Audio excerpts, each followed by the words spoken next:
본 방송에서 제공하는 투자 정보는 투자 판단에 대한 조언입니다. 방송에서 제공하는 주식의 가치, 가격 상승 및 하락에 대해서는 방송사에서 보장하지 않습니다. 실시간 정보 브리핑입니다. 한국은행이 9일 발표한 국제수지 잠정 통계에 따르면 지난 3월 경상수지는 69억 3천만 달러 흑자로 집계됐습니다. 반도체 수출이 30% 이상 증가한 영향 등이 크게 작용한 것으로 풀이되고 있습니다. 이어서 두 번째 브리핑입니다. 미 정부의 대중국 반도체 AI 제재 수위가 갈수록 높아지고 있습니다. 그간 수출을 허용해왔던 PC용 CPU 판매가 금지된 데 따라 미국 대표 반도체 기업 인텔은 매출 감소가 불가피해졌습니다. 마지막 브리핑입니다. 셀트리온은 실형 및 안과학회에서 안과질환 치료제 아일리아, 바이오시밀러인 CTP42의 글로벌 임상 결과를 발표했습니다. 이번 연구 결과로 셀트리온은 CTP42가 글로벌 주요 국가에서 허가를 받으면 시장에 빠르게 침투할 것으로 기대하고 있습니다. 이에 따라 관련주 변동성 어떻게 보일지 잘 체크해 보시면 좋을 것 같습니다.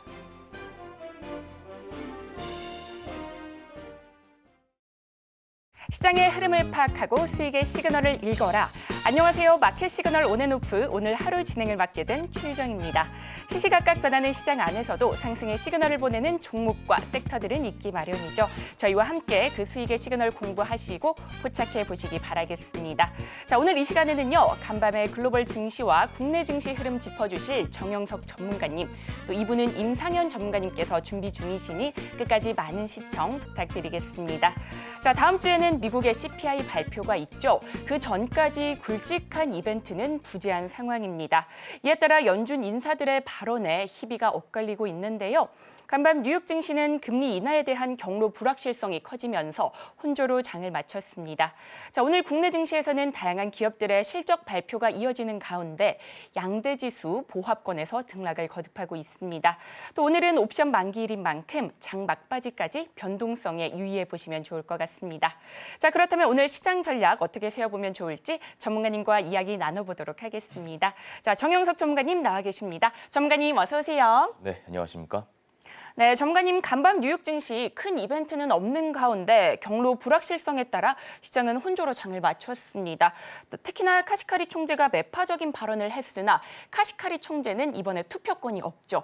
이 부분에 시장은 안도하는 모습이었습니다. 자, 인사들의 발언이 이어지고 있는 가운데 뉴욕 증시 어떻게 보셨을까요? 네, 뉴욕 증시 좀 살펴볼 건데요. 금리랑 실적이 중요하다라는 말씀을 제가 방송을 통해 줄곧 드려왔습니다.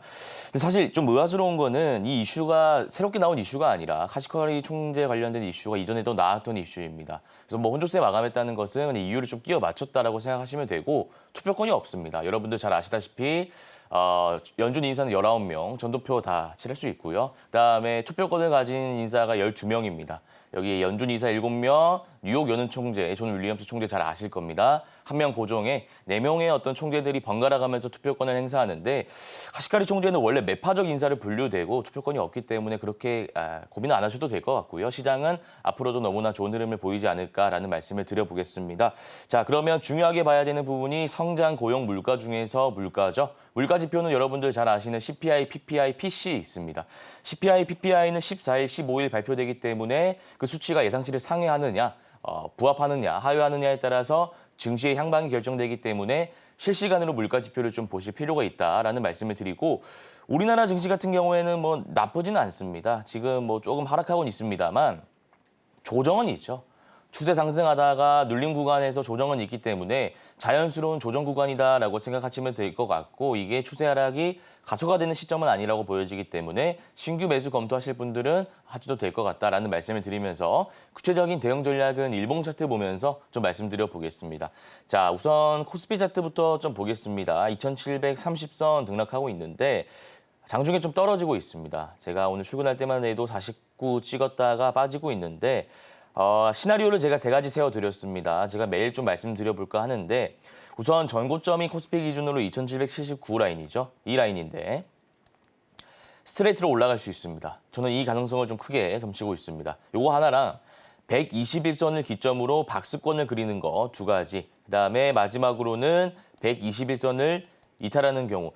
근데 이 경우는 확률이 높지 않습니다. 왜냐하면 반도체 센티가 너무 좋고 실적이 좋고 물가 지표가 어떻게 나오느냐, 추후의 대내외적인 변수. 제가 대외적인 변수는 저번에도 말씀드렸지만 환율이 갑자기 1,400원 치솟는다든지 북한에서 끊임없는 도발을 한다든지 중동 전쟁이 확산된다든지 그럼 국제유가가 올라가고 물가에 대한 이슈 생기겠죠. 자, 그렇게 된다든지 뭐 여러 가지 대내외적인 변수가 있다면 2,600선 이탈함과 동시에 추세 하락이 가져가 될 수 있는데 그렇게 악재가 겹겹이 터질 경우는 좀 드물기 때문에 그 경우는 좀 배제하고요. 두 가지가 남는데 저는 여러 가지 경우를 좀 봤을 때 2,779선을 강하게 돌파하면서 2,800까지는 우리가 볼 수 있지 않나 하는 좀 개인적인 생각 말씀드리고요. 코스닥 같은 경우에는 지금 추세 살리면서 가고 있는 중에 잠시 눌리고 있는 거다라고 보시면 됩니다. 0.18% 하락이면 그렇게 많이 눌리고 있는 것이 아니기 때문에 크게 걱정은 안 하셔도 될 것 같아요. 그래서 아까 코스피와 마찬가지로 전고점이 922입니다. 922 라인은 충분히 돌파할 수 있는 패턴이다라는 말씀을 드리고 이런 증시에서 제가 전략 하나 세워드리겠습니다. 사실 반도체는 제가 꾸준히 말씀드리고 있죠. 1분기 주도 섹터는 반도체 바이오였습니다. 2분기 주도 섹터는 반도체가 될 가능성이 높죠. 반도체라고 하면은 여러 가지 종목들 많습니다. 중소형주 있고 대형주 있는데 중소형주도 좋지만 대형주 실적 탄탄한 SK하이닉스, 삼성전자, 한미반도체, 이수페타시스 노리면 된다라는 말씀을 드리고 삼성전자 같은 경우에는 지금 눌리는 구간입니다. 눌리는 구간에 들어가시고 구만전자 기대하시면 될 것 같고 SK하이닉스도 20만 원 목표가로 잡고 대응하시면 되고 마지막으로 저 PBR 관련주 제가 계속해서 말씀드리고 있는데 은행, 증권, 보험, 금융지주사, 유통, 완성차 업체, 기아, 현대차 너무나 좋은 흐름 보이고 있습니다. 최선호주로서 기아, 그다음에 금융지주사 추천드리고 있고요. 지금 눌리는 구간이기 때문에 밸류 프로그램에 대한 기대감 여전히 유효합니다. 중장기 스윙 관점에서 보시면 될 것 같다. 좀 이렇게 정리해 보겠습니다.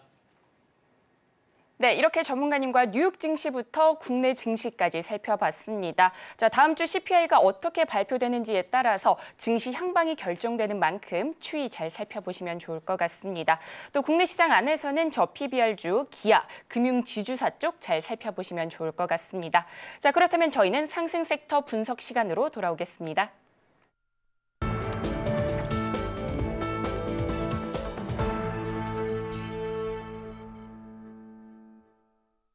네, 지금부터는 시장에서 상승 중인 섹터들 분석해 보도록 하겠습니다. 자, 미용 의료기기 정말 숫자로 결과가 찍히는 종목들이죠. 수출 훈풍의 견조한 흐름 보여주고 있는데요. 클래시스 같은 경우에도 1분기 사상 최대 실적을 발표하기도 했습니다.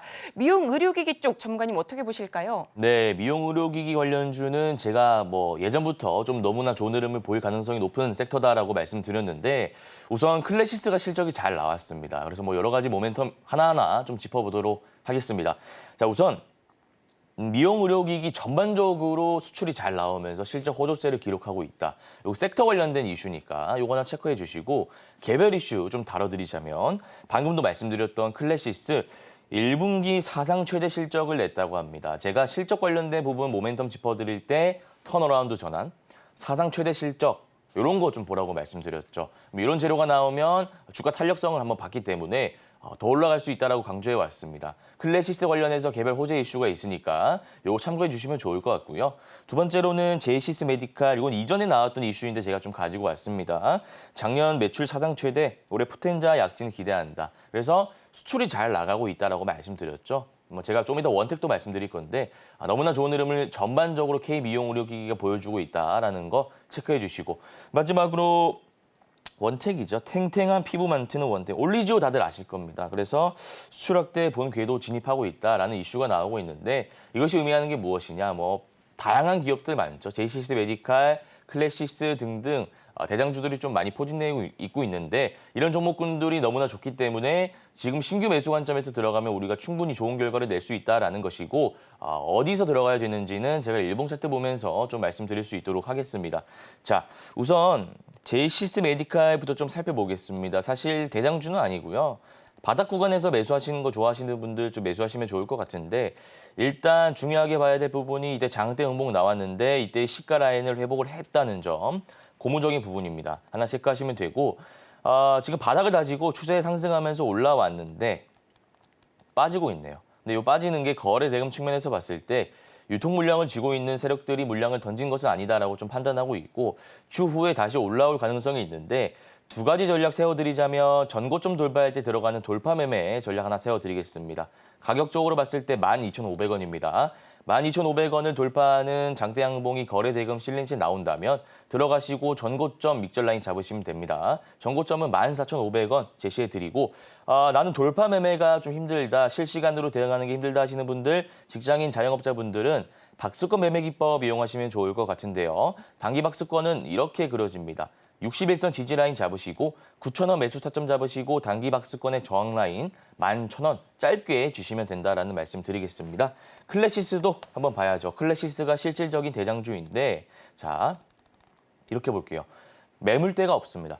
아까 제이시스 메디칼은 바닥 구간이라고 말씀드렸죠. 바닥 구간이라는 것은 즉 앞에 물려있는 사람들이 많기 때문에 주가가 올라가는 과정 중에 찍어 누르는 물량이 있을 수 있습니다. 저항 물량이 있을 수 있기 때문에 주가가 좀 많이 올라가긴 힘들어요. 그러나 이 클래시스 같은 경우에는 고가권임에도 불구하고 매물대를 소화한 차트이기 때문에 더 올라갈 수 있다는 개인적인 전망 좀 말씀드리고 신규로 매수하고 싶다 하시는 분들은 오늘 종가의 캔들이 어떻게 형성되는지 우선 봐야 됩니다. 장대 양봉이 베스트겠죠.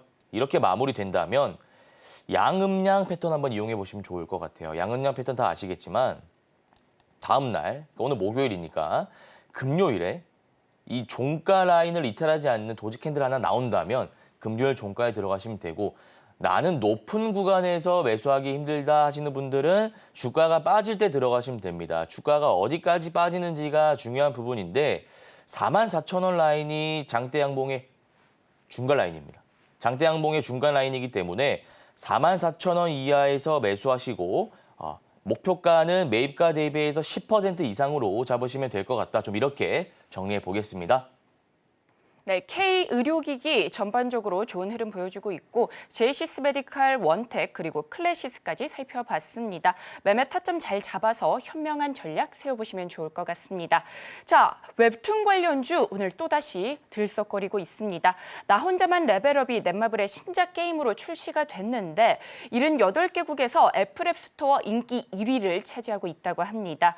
글로벌 시장 안에서 선전하고 있는데요. 이에 따라 미스터블루, DNC 미디어 등 강한 흐름 보여주고 있습니다. 전문가님, 웹툰 관련주는 어떻게 보시고 계실까요? 네, 웹툰 관련주는 사실 네이버 웹툰 관련해서 6월달 상장 기대감이 여전히 유효하기 때문에 중장기 스윙 관점에서 들고 가도 된다라고 제가 지난번에 말씀드렸던 것 같은데 새롭게 나온 모멘텀은 어떤 게 있는지 관련 이슈 하나하나 좀 짚어보도록 하겠습니다. 우선 웹툰 종주국으로 우뚝 섰다라고 하네요. 한국이 이 만화 종주국인 일본도 장악했다라는 이슈가 얼마 전에 나온 건 아니고 예전에 나왔던 이슈 가져왔고요. 추가적으로 유인촌 장관이 한국을 웹툰 종주국으로 만들겠다. 넷플릭스 같은 플랫폼을 자체적으로 구축하겠다라고 얘기를 했습니다. 정책적인 프리미엄도 붙었기 때문에 재료적으로 A급 이상 되는 재료다라는 말씀을 드리고 마지막으로 6월 나스닥 상장 관련된 이슈도 좀 다시 한번 말씀드리겠습니다. 일정이 정해져 있죠. 일정이 정해져 있으면 그 기대감이 살아있다는 것이기 때문에 5월 말까지는 들고 가도 된다. 다만 리스크는 있습니다. 갑자기 이 나스닥 상장 연기를 해버린다면 그것이 하나의 리스크로 변모되기 때문에 그런 부분은 우리 시장 참여자들이, 시청자분들이 좀 유의하셔야 되는 부분이다라는 말씀을 드리면서 구체적인 관련주 대응 전략은 일봉 차트 보면서 좀 말씀드리겠습니다. 자, 일단 미스터블루부터 좀 말씀드릴 텐데 미스터블루는 파동이 나오면 올라갔다가 눌리고 다시 올라가는 좀 성향은 아니고 올라갔다가 쭉 빠집니다. 올라가더라도 시원하게 올라가는 경향은 없어요. 그래서 이게 주도 섹터의 주도주가 아니기 때문에 이런 현상이 빚어지는 건데 이거는 단기간 들고 가셔야 됩니다. 단기간 치고 빠지는 전략을 수립하셔야 되기 때문에 지금 들어가지 마시고요. 이 라인 2,600원 이하가 됩니다. 정확히 말씀드리면 2,450원에서 2,500원 이 사이에 매수 타점 잡으시고 매입가 대비 짧게 치고 나오는 10%에서 15% 잡으시면 될 것 같고요. DNC 미디어 한번 보겠습니다. DNC 미디어는 사실 여러분들 잘 아시다시피 웹툰 관련 이슈로 오늘 올랐다기보다 게임 관련 이슈로, 그러니까 1위를 달성했다는 이슈로 올랐기 때문에 이건 좀 우리가 다르게 접근해야 됩니다. 제가 어제 종목 상담 시간에서도 DNC 미디어 좀 말씀드렸던 것 같은데 보통 시간에서 이렇게 오르잖아요. 시간에서 거래 대금을 16억 정도 태운 다음에 상한가 치면 다음날 시가가 고가가 될 확률이 높다라는 말씀을 드렸습니다. 그래서 오늘 차트 보니까 아니나 다를까 시가가 고가가 돼서 주가가 좀 빠지고 있는데 제가 말씀드렸습니다. 기대감은 여전히 유효하기 때문에 들고 가셔도 된다. 다만 혹시나 저희 방송 보시는 분들 중에 보유하고 계신 분들, 여기서 보유하신 분들도 계실 수 있고요. 밑에 바닥 구간에서 싸게 담으신 분도 계실 수 있는데 바닥 구간에서 담으신 분들은 리스크 관리 차원에서 절반 익절하시는 걸 추천드리고 6월달 모멘텀이 여전히 유효하기 때문에 계속해서 끌고 가도 된다. 단 언제까지? 5월 말까지라는 말씀을 드리고 마지막으로 종목 하나 더 볼게요. MBT라는 종목도 엮여 있는데 사실 거래 대금이 많이 들어오고 있지 않습니다. 이렇게 보시면 됩니다.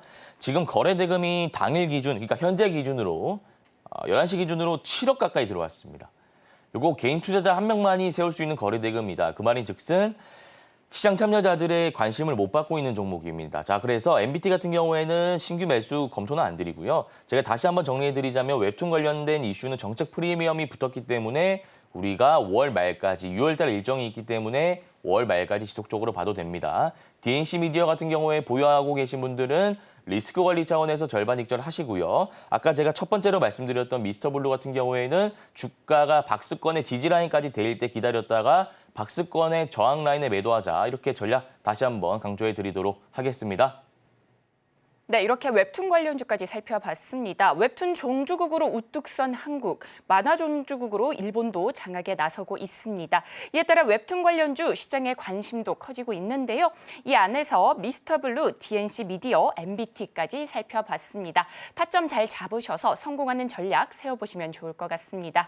자, 마지막으로는 조선 쪽 짚어볼 텐데요. 미국이 중국을 규제할 경우에 한국과 일본의 조선사들이 반사 이익을 받을 것이라는 분석이 나오고 있습니다. HD 현대마린 솔루션의 상장과 함께 관련주 동반 상승세 보이고 있는데요. 전문가님, 조선주 앞으로의 어떤 흐름 보실까요? 네, 사실 미중 갈등이 여러 업종으로 번지고 있습니다. 반도체, 바이오, SNS, 최근에 스레드 잘 아실 겁니다. 스레드, 틱톡, 그다음에 조선 해운 쪽으로 번지고 있는데 사실 모멘텀 엄청 좋죠. 잘 한번 생각해 보시기 바랍니다. 미국이 주장하고 있는 게 무엇입니까? IRA도 그렇고 결국 중국 거 하지 마라, 중국 거 쓰지 마라. 이게 기본 골자잖아요. 마찬가지로 조선 쪽에서도 우리나라 기업들이 반사이익을 받을 수 있다는 겁니다. 그거 하나 체크해 주시면 좋을 것 같고요. 두 번째로 수급적인 측면을 좀 말씀드려야 될 것 같습니다. 개인 투자자, 외국인 투자자, 기관 투자자 크게 이렇게 나뉘고 기관 투자자 안에서는 은행, 보험, 투신, 사모펀드, 연기금, 기타 법인 등등 나뉘고 있는데 기관 투자자의 사랑을 독차지하고 있다. 왜일까요? 실적에 대한 기대감. 그래서 이 밸류업이랑은 좀 거리가 먼 업종이긴 합니다. 조선 쪽이. 그러나 이 실적에 대한 기대감이 여전히 유효하기 때문에 기관 투자자의 수급, 사랑받고 있다. 좀 생각하시면 좋을 것 같고 마지막으로 한국조선이 이런 이슈도 좀 부정적인 이슈도 제가 가지고 왔는데 4월 선박 수주 점유율이 14%다. 2개월 연속 중국에 밀리고 있다. 이것도 하나 체크해 주시면 좋을 것 같습니다. 새롭게 나온 이슈이긴 한데 우리가 아까 제가 첫 번째로 말씀드렸던 이슈와 좀 결부지어서 한번 볼게요. 점유율은 지금 4월 기준으로 봤을 때 2개월 연속 밀리고 있습니다. 그러나 미중 갈등이 번진다면 점유율 측면에서 봤을 때 우리나라가 중국의 어떤 점유율을 뺏어올 수 있습니다. 그러니까 동시에 악재와 동시에 호재 이슈도 있으니까 너무 걱정하지 않아도 된다라는 말씀을 드리면서 구체적인 관련주 대응 전략은 일봉 차트 보면서 좀 말씀드리겠습니다. 우선 삼성중공업 보시면 파동을 그리면서 잘 가고 있습니다. 1파 눌림, 2파인데 어려운 용어 안 쓰고 다시 말씀드리면 올랐다 내렸다 올랐다 내리고 있는데 다시 오를 수도 있고 내릴 수도 있겠죠. 제일 좋은 방법은 오를 때, 그러니까 전고점 돌파할 때 돌파 매매 관점에서 들어가는 게 좋습니다.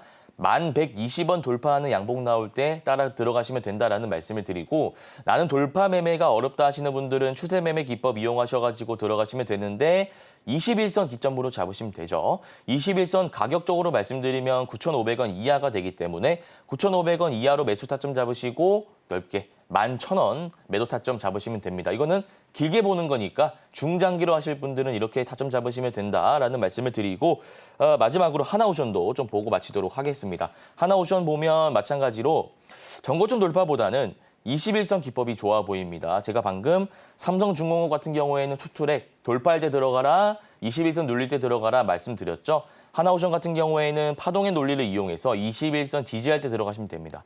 오르고 내리고 있는 구간이죠. 가격적으로 말씀드리면 32,000원 이하가 됩니다. 이 구간 32,000원 이하의 매수 타점 잡으시고 최종적인 목표가는 4만 원 제시해 드리도록 하겠습니다.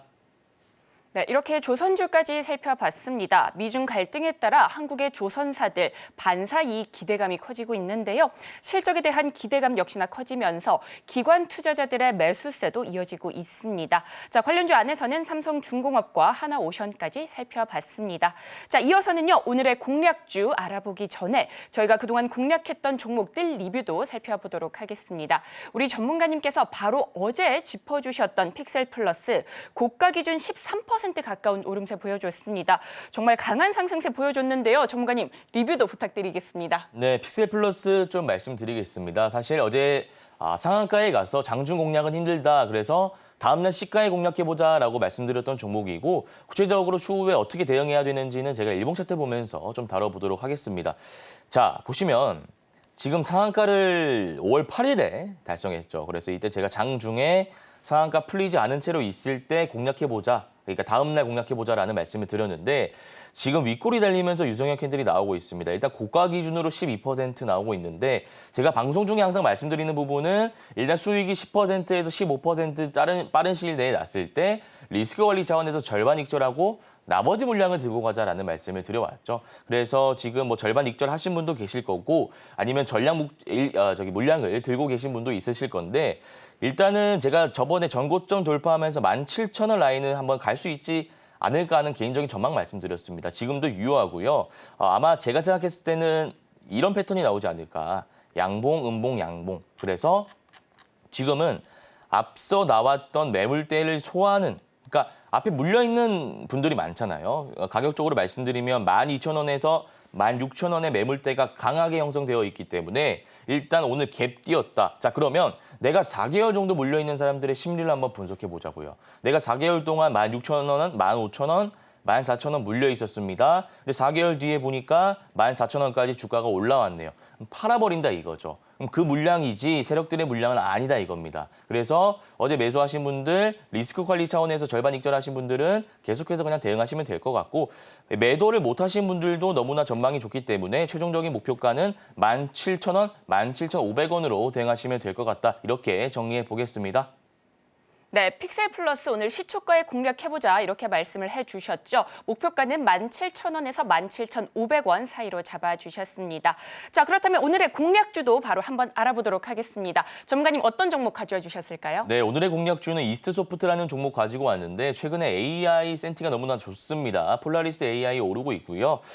이스트소프트 같은 경우에도 마이크로소프트 클라우드를 타고 관련 호재 이슈가 있기 때문에 너무나 좋은 종목이다라는 좀 생각으로 제가 가지고 오게 되었고 구체적인 가격 전략, 대응 전략은 제가 일봉 차트 보면서 좀 말씀드리도록 하겠습니다. 자, 보시면 이스트소프트 같은 경우에는 지금 들어가도 될 것 같긴 합니다. 왜냐하면 121선, 61선이네요. 61선 돌파한 다음에 지금 앞에 매물대를 소화하고 있는 과정입니다. 제가 아까도 말씀드렸지만 매물대를 소화할 때 자연스럽게 나올 수 있는 캔들이니까 너무 걱정하지 않아도 된다. 가격적으로 말씀드렸죠. 35,000원에서 45,000원, 5만 원 전 49,800원까지 물려있는 물량이 많기 때문에 주가가 31,500원 올라왔을 때 좀 팔고 싶은 그런 차익 실현의 욕구가 생기기 마련입니다. 손절 욕구가 생기기 때문에 이거 자연스럽게 생기는 캔들이니까 너무 걱정하지 않으셔도 될 것 같고 매수하고 싶으신 분들은 지금 들어가셔도 좋고 종가에 들어가셔도 좋습니다. 매수 타점 잘 잡으신 다음에 최종적인 목표가는 37,500원에서 4만 원 잡아드리도록 하겠습니다.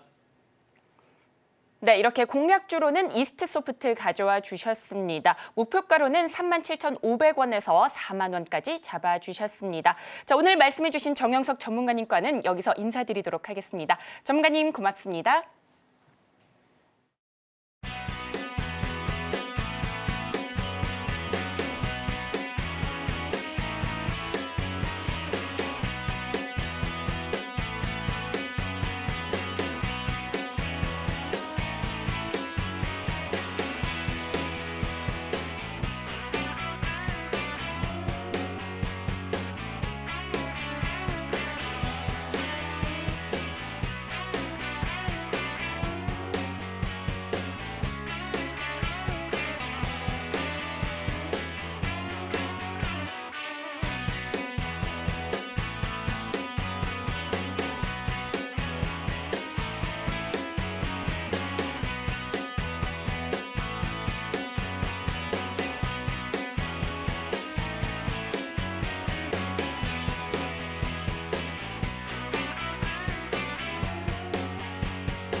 네, 지금부터는요, 임상현 전문가님과 시그널 이슈 분석해보고 포트폴리오 고민해보는 시간 가져보도록 하겠습니다. 먼저 오늘의 오전 시그널 이슈부터 화면으로 만나보겠습니다. 스타벅스와 맥도날드 등 지난 수년간 비용 증가에 대응해 가격을 인상한 미국 유명 식음료 브랜드가 소비자들에게 외면받고 있습니다. 지난주 맥도날드는 월가 예상치를 밑도는 1분기 실적을 발표했죠. 맥도날드는 미국에서 가격 경쟁력을 유지하고 있으며 캘리포니아주에서는 최저임금 인상이 가격 상승에 영향을 줬다고 설명했습니다. 스타벅스도 시장 예상에 못 미치는 1분기 실적을 내놨는데요. 1분기에 미국에서 매출은 3% 감소했고 매장 방문객은 전년 동기 대비 7% 줄어서 2010년 이후 가장 가파른 분기별 감소율을 기록했습니다. 이처럼 식음료 브랜드들 고금리, 고물가에 직격탄을 맞고 있는데요. 관련 이슈들 분석해 보도록 하겠습니다. 네, 오늘의 시그널 이슈 화면으로 만나봤습니다. 임상현 전문가님 스튜디오에 나와 계십니다. 전문가님 먼저 인사드리겠습니다. 전문가님 어서 오세요. 예, 반갑습니다. 네, 반갑습니다. 전문가님, 최근 맥도날드 가보셨을까요? 예, 가봤습니다. 네, 5월 초를 기점으로 맥도날드의 가격이 일제히 인상이 됐더라고요. 예. 이런 국민 식음료들 가격이 올라가면서 소비자들의 부담도 커져가고 있는데요. 관련주들 실적도 아쉽게 나오고 있습니다. 어떻게 보실까요, 전문가님? 예, 맥도날드, 그다음에 코카콜라, 스타벅스, 미국 내수주가 있는데 내수주 부분들의 실적이 굉장히 둔화돼서 이제 충격이 많이 오고 있다. 이러한 해석들이 왜 이런 내수주들이 경기 방어주의인데도 불구하고 실적이 급락하느냐 하는 부분들이 있는데 이제 가장 중요한 것은 지속적인 어떤 가격 인상 통해서 소비자들이 더 이상 이제 부담을 갖는다. 이런 것 때문에 약간 외면받는 그런 부분들도 없지 않아 있다. 이렇게 좀 생각이 됩니다. 근데 현실적으로는 그런 어떤 모습에 좀 해당이 되는데 이면적으로는 다른 요인들이 좀 자리 잡고 있다. 좀 생각이 드는데 미국 경기, 코로나 이후로 미국 경기를 떠받치고 했던 강력한 소비 이런 힘은 초과 저축 수익률, 다시 말해서 초과 저축액이라고 하는데 이 말은 무슨 이야기냐면은 미국 정부에서 국민에게 지급했던 어떤 코로나 지원금 이 부분의 어떤 부분이 제로가 떨어지는 지역, 마이너스로 전환된 부분들이 2024년 3월입니다. 이제 이 부분은 오래전부터 이미 예견된 사항이기 때문에 3월 이후로는 달라질 것이다 하는 건데 3월 이후로 미국 신용카드 소비액이 현재 급락하는 부분들도 있고 이에 발맞춰서 맥도날드라든가 스타벅스의 어떤 그 충격 부분들이 있다 이렇게 좀 생각이 됩니다. 결론적으로 현재 가장 중요한 부분들은 소비 둔화 부분들이 있기 때문에 다시 한번 금리 인하를 좀 해야 되지 않느냐 하는 어떤 우려 사항도 깔려 있다 이렇게 좀 생각하셔도 될 것 같습니다. 물론 그 이면에는 뭐 다른 여러 가지 요소가 있습니다. 그래서 어떤 부분에서는 이런 기업들이 친이스라엘 행보를 왔기 때문에 미국 내 또는 전 세계적인 어떤 그 현재 이슬람의 어떤 지지를 하는 사람들의 어떤 불매 운동이지 않느냐 하는 것도 없지 않아 있다. 좀 이렇게 좀 생각이 되는데 가장 근본적인 부분들은 미국 소비 이력들이 현재 다운되기 때문에 이런 부분들을 가지고 금리 인하를 전격적으로 해야 되지 않느냐는 기대 심리가 더 깔려 있다 좀 생각이 좀 되고요. 또 반면에 그러면 우리나라 같은 경우도 마찬가지로 약간 이 가정식이라든가 직접 밥을 해서 먹는 그런 트렌드로도 많이 바뀌고 있죠. 근데 우리나라 식품 내수주는 K 어떤 푸드 열풍을 통해서 오히려 더 올라가는 어떤 기현상을 보이고 있고 또 이런 그 미국에 대한 가정식이라든가 대체식 어떤 시장을 빠르게 잠식하는 것이 있기 때문에 이런 오늘 이슈하고는 다르게 국내에 어떻게 보면은 식품주 내수주는 오히려 수혜로 또 올라갈 수가 있다 좀 생각이 되기 때문에 이 종목에 대해서도 잠시 후 한번 살펴보도록 하겠습니다. 네, 식품 내수주 지속적인 가격 인상을 통해서 소비자들이 부담을 느끼고 있습니다. 고금리의 소비 둔화가 이어지고 있기 때문에 금리 인하를 해야 되지 않을까라는 기대 심리가 네, 깔리고 있는데요. 반면 국내 식품주는 수익을 보고 있습니다. 관련된 종목 이야기도 해볼 텐데요, 전문가님. 예. 첫 번째 종목으로는 CJ제일제당 살펴보도록 하겠습니다. K푸드 인기가 날로 높아지는 가운데 글로벌 판매 영역 역시나 확장이 되고 있는데요. CJ제일제당 최근 등락을 거듭하는 모습 보이고 있는데 이 종목 어떻게 보실까요, 전문가님? 네, CJ제일제당 같은 경우는 가장 우리가 이제 식품주 쪽에서 가장 글로벌 메이커, 가장 국내에서도 대기업이 손대기 때문에 가장 시장의 파이를 크게 가지고 있습니다. 그래서 해외 진출 속도가 굉장히 빠른 부분들이 해당이 되는데 물론 우리가 알고 있는 어떤 그 현재 양념류 외에도 햇반, 만두, 피자, 뭐 가정 간편식 이런 시장에 어떤 해외 이제 글로벌적인 인기가 상당히 증가를 좀 하고 있고요. 또 미국에서 부는 여러 가지 웰빙 바람 부분들이 거세게 되고 있는데 쌀에 대한 소비가 상당히 이제 증가가 지금 되고 있다는 것은 뭐 이 김밥에 대한 열풍도 알고 있는데 가장 중요한 것은 미래에 가장 건강에 좋지 않는 글루텐 부분들이 있죠. 그래서 쌀을 어떻게 생각하냐면 글루텐 프리 제품이다. 그렇기 때문에 이런 부분에 대한 소비가 상당히 강하고 또 맥도날드라든가 이런 제품에 대한 어떤 가격이 인상이 되다 보니까 가정에서 직접 하고 있는 가정 간편식에 대한 트렌드로 형성이 좀 되고 있다. 이렇게 좀 생각이 좀 되고 있기 때문에 이에 대한 열풍들이 수혜로 좀 볼 수가 있다. 좀 생각이 돼서 CJ제일제당이 어떻게 보면은 글로벌 판매망 또 다양한 어떤 포트폴리오를 완벽하게 좀 갖추어지고 있기 때문에 중장기적으로는 상당히 좋은 부분들을 가지고 있다 이렇게 보시면 될 것 같습니다. 차트를 통해서 말씀을 좀 들어보면은 중장기 차트로 이제 보시면은 현재 CJ제일제당이 고점에서 보면은 굉장히 절반 정도 빠진 어떤 그런 바닥권에서 지난달에 4월 달에 장대 양봉이 출현이 됐습니다. 일봉으로 돌아가서 보면은 굉장히 큰 가파른 상승들을 했었고 그 다음에 횡보 등락. 물론 오늘은 마이너스 좀 약세를 보이고 있지만은 21선을 찍고 다시 한번 돌아서지 않겠냐 좀 생각이 되기 때문에 이런 부분에 대해서 한번 잘 중장기적으로 이제 성장성이 매우 높을 수밖에 없다 좀 생각이 됩니다. 그래서 미국 같은 경우는 뭐 맥도날드 이제 햄버거 하나, 그다음에 코카콜라 콜라 하나 이거 가지고 글로벌 메이커, 글로벌 어떤 기업으로 또 발돋움했듯이 우리나라 같은 경우도 한류 또 열풍, K푸드 열풍이 지속이 된다면 중장기적으로 보면은 글로벌 기업으로 성장할 수 있는 기업 부분들이 CJ제일제당이지 않느냐. 대기업의 그룹에 어떤 파워가 있기 때문에 중장기적으로 관심을 좀 가져야 되지 않겠냐 이렇게 좀 생각이 되네요. 네, 이렇게 CJ제일제당 살펴봤습니다. 글로벌 판매나 다양한 포트폴리오를 완벽하게 갖추고 있기 때문에 중장기적인 관점으로 살펴보시면 좋을 것 같습니다. 자, 그렇다면 이어서 두 번째 종목도 짚어보도록 하겠습니다. 두 번째 종목은 PI 첨단 소재입니다. 증권가에서는 PI 첨단 소재에 대해 실적 개선이 본격화될 전망이라며 목표가를 상향 조정하기도 했는데요. 이에 따라 시장의 관심도 커져가고 있습니다. 전문가님, 이 종목 흐름 어떻게 보실까요? 이제 PI 첨단 소재, 다시 말해서 IT 소재 쪽에 좀 해당이 되는데 PI 첨단 소재가 두각을 나타낸 이유를 한번 잠깐 살펴보도록 하겠습니다.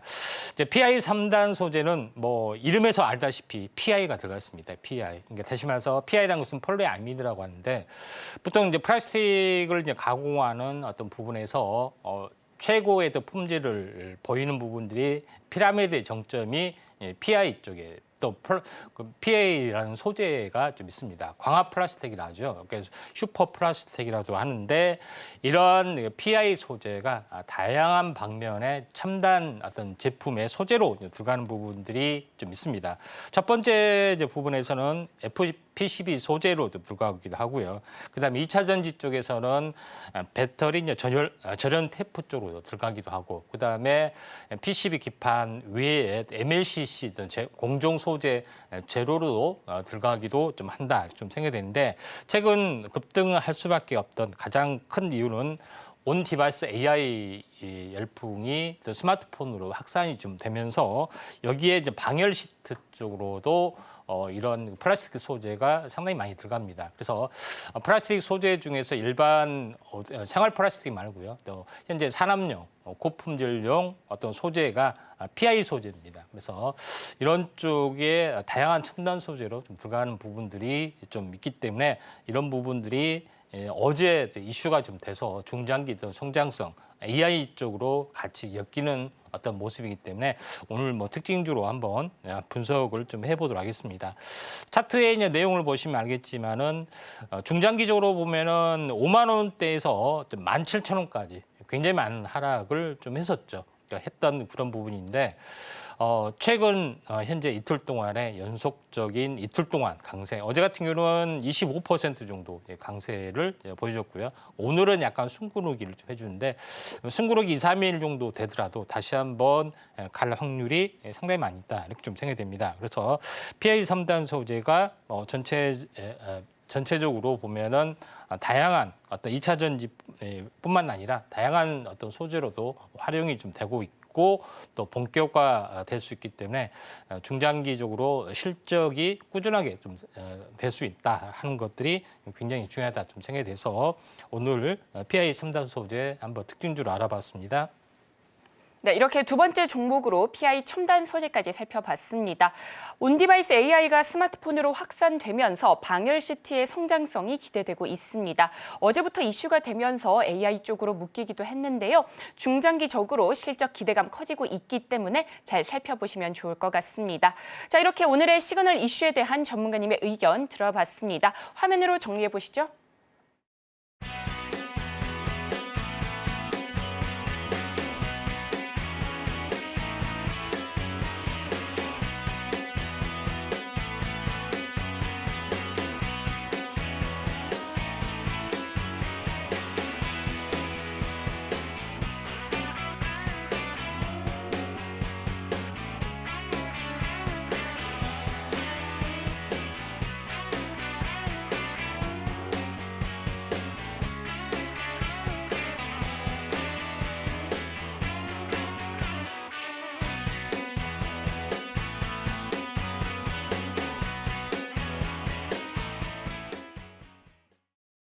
네, 지금부터는 공략주 리뷰와 함께 오후장에 살펴보면 좋을 공략주들 알아보도록 하겠습니다.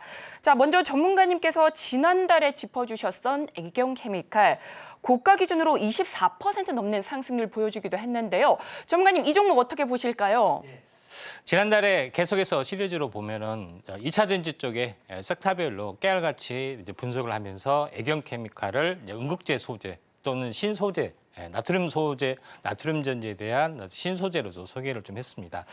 자, 애경케미칼이 뭐 최근에 뉴스가 나온 부분들이 나트륨 쪽에 어떤 전지, 그러니까 다시 말해서 나트륨 전지라는 것은 우리가 이제 리튬 전지 어떤 트렌드가 있죠. 리튬을 소재로 해서 리튬이 전자를 얻었다 하는 부분인데 이런 부분들에 대한 어떤 그 단가가 굉장히 높아지기 때문에 이걸 이제 대체하는 소재가 나트륨, 다시 말해서 바닷물에서 얻는, 소금에서 얻는 그런 부분이 좀 해당이 되죠. 이게 나트륨 원자가 전자를 얻었다 잃었다 하는 어떤 그런 방식인데 그렇게 되면은 원가가 어마어마하게 싸지는 그런 부분이 있습니다. 물론 효율은 떨어지겠는데 이걸 기술력으로 극복하는 과정 그런 부분에 최초에 상용화인데 요거에 필요한 나트륨 전지에 필요한 응급제 소재를 이번에 이제 개발을 좀 했다 하는 것이 지금 이슈가 좀 되고 있습니다.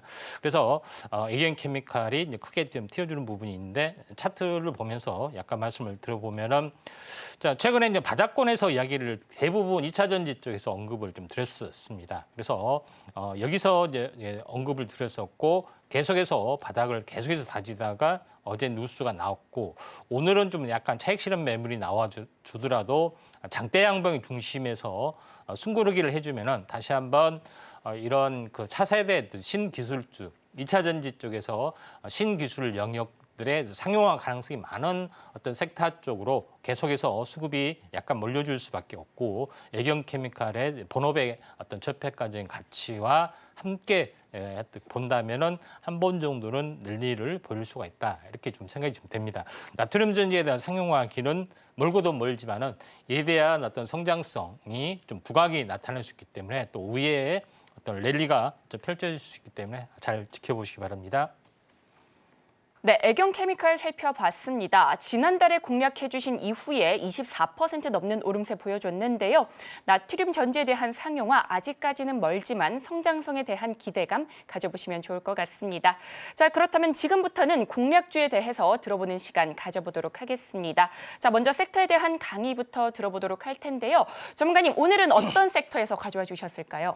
예, 계속해서 시리즈로 하고 있는데 이제 2차 전지 쪽에서 지금까지는 했습니다. 근데 2차 전지에서 이제 전기차로 넘어가면서 우리가 제일 중요한 자율주행 그렇죠. 쪽에 어제도 어떤 짚어주셨는데. 계속했는데 자율주행에서 또 중요한 어떤 섹터가 많기 때문에 이쪽에서 한번 더 살펴보도록 하겠습니다.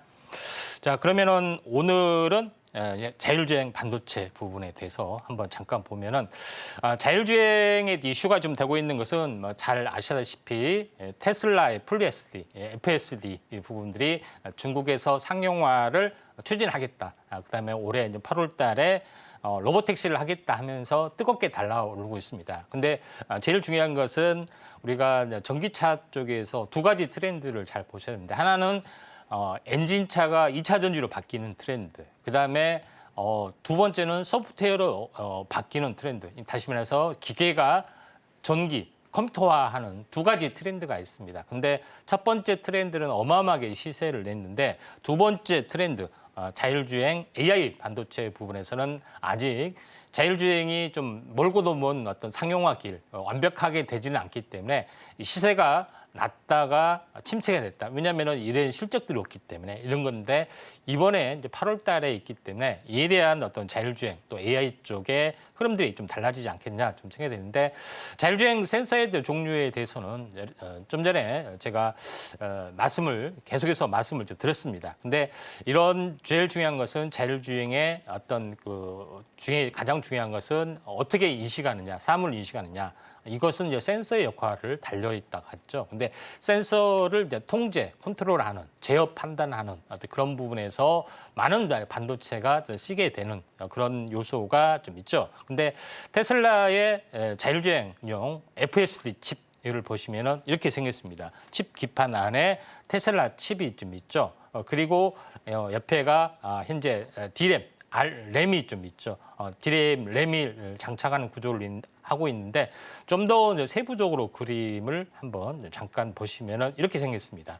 그래서 왼쪽에 어떤 칩을 확대를 해보면은 FSD 칩 안에 레이아웃을 보면은 NPU, GPU 이런 어떤 시스템들이 장착이 좀 되어 있죠. 네, 이거를 NPU를 다시 한번 확대를 보면은 SRAM 이런 어떤 구조로 현재 진행이 되고 있다. 이렇게 보시면 될 것 같습니다. 그래서 테슬라의 자율주행용 FSD 칩은 메인 칩에 좀 해당이 되고 메인 칩의 모든 것들을 컨트롤하는 것은 아닙니다. 왜냐하면은 메인 칩의 모든 것들을 컨트롤하게 되면은 과부하 걸리기 때문에 도메인별로 기능별로 처리를 했다가 다시 한번 받아서 하는 부분들이 해당이 되기 때문에 완전 자율주행은 테슬라의 FSD 칩이 있는데 다른 뭐 업체들 개발하는 업체들은 다 망하느냐 그런 것은 아니라는 이야기죠. 그래서 이런 구조를 제가 말씀을 드렸던 이유도 여기에 있다 이렇게 좀 생각하셔도 될 것 같고요.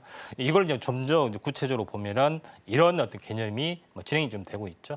자, 그런 관점에서 현재 자율주행용 FSD 칩 부분들이 상용화되고 이걸 돕고 있는 보조 도메인 역할을 하고 있는 어떤 자율주행용 어떤 칩 이런 부분들도 상용화 어떤 수혜를 바라볼 수 있다 하는 것이 중요하기 때문에 여기에 대해서 좀 더 알아보도록 하겠습니다. 네, 2차 전지에 이어서 자율주행 쪽 시리즈로 이렇게 하나씩 살펴보고 있습니다. 그 안에서 자율주행 반도체 쪽 알아봤는데 그렇다면 전문가님 어떤 종목을 공략해보면 좋을까요? 오늘 엄선한 종목은 텔렙시스라는 종목입니다. 네. 예, 텔렙시스라는 종목에 대해서 잠깐 보시면은 가장 핵심적인 부분들은 현재 텔렙시스라는 이름 속에서 텔레비전 뜻의 칩 개념이죠. 그러면은 제일 중요한 것은 앞에 현재 어떻게 보면은 계기판 역할을 하고 있는 디지털 콕핏 이것에 대한 어떤 각종 솔루션 반도체를 생산한다 이렇게 보시면 될 것 같습니다. 그림에서 보시다시피 앞에 계기판 있죠. 보통 스마트 콕핏이라고 하는데 디지털 클러스터 앞에 부분들에 대한 내용이다. 그다음에 내비게이션이나 자율주행을 보조로 돕는 그런 돌핀 칩. 이걸 이제 전문적으로 생산을 한다. 이렇게 보시면 될 것 같습니다. 그래서 앞에 이제 디지털 계기판을 보통 클러스터하는데 이런 어떤 클러스터를 현재 운영할 수 있는 어플리케이션 AP라고 합니다.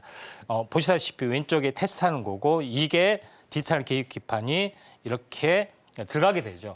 여기서 이제 모든 어떤 아날로그 기기판을 대신하면서 이런 그 솔루션을 좀 제공하는데 여기에 대한 어떤 그 첨단 기술력을 가지고 있고 이에 대한 시장을 넓혀가고 있다. 이렇게 보시면 될 것 같습니다. 단순한 계기판 형태를 떠나서 다른 제품으로 쪽으로 확대가 되고 있는데 요새는 현재 이 앞에 디스플레이 다시 말해서 자동차 유리 앞면에 헤드업 디스플레이라고 해서 HUD라는 그런 부분이 있는데 여기에 대한 탑재도 좀 하고 있고요. 이에 대한 어떤 솔루션 반도체 칩도 들어가고 있고 그다음에 다시 말해서 그 차량 내부를 전체적으로 사면을 볼 수 있는 서라운드 뷰 모니터링이라고 합니다.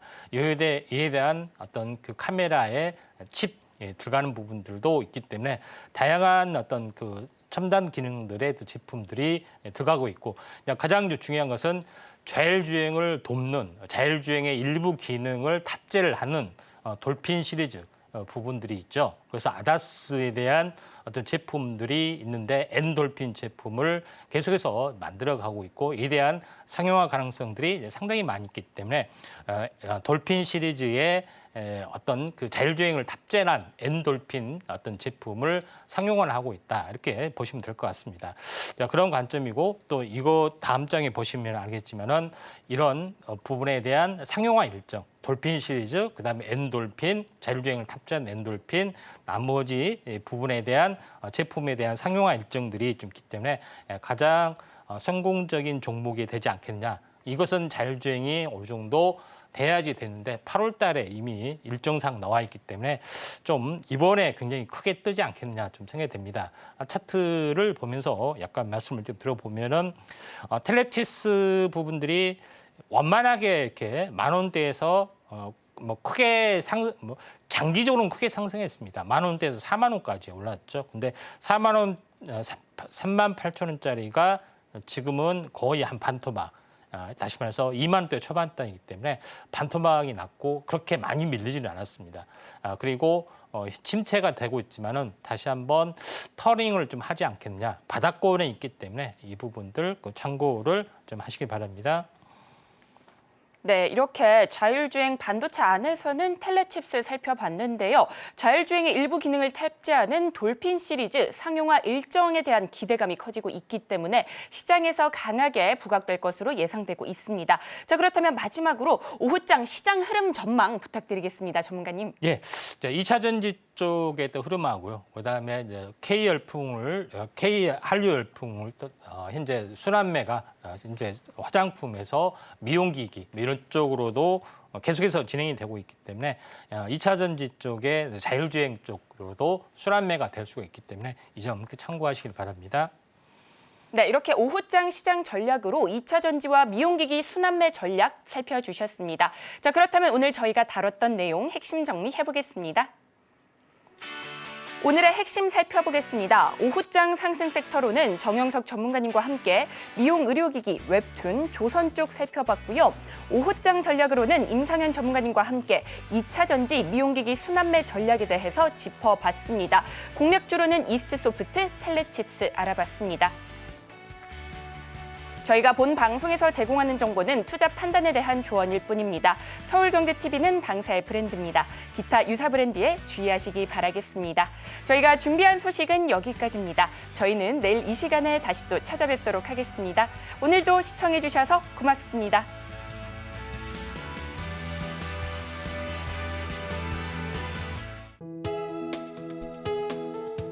본 방송에서 제공하는 투자 정보는 투자 판단에 대한 조언입니다.